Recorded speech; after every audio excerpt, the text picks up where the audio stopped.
โอ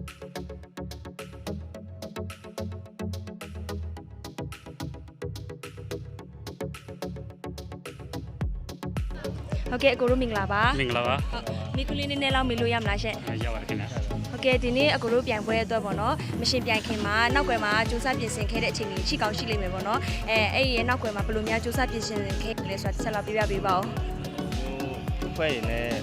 မျိုးလူစုတာစုရခဲ့တဲ့အချိန်တွေမှာပတ်ရှာစုရအောင်ပေါ့လိုဘောတဖြည်းဖြည်းလူကမစုံတဲ့အချိန်ကျတော့နည်းနည်းအခက်ကလေးနည်းနည်းတော့ရှိရပါဘူး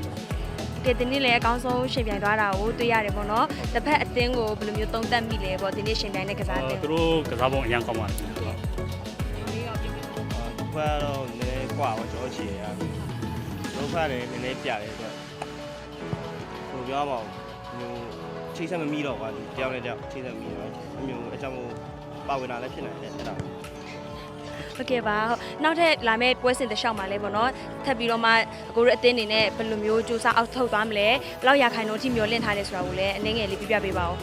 နောက်ထပ်ပွဲစဉ်တွေကျအကောင်းဆုံးဖြစ်အောင်တော့စူးစမ်းပါမယ်ခင်ဗျာအ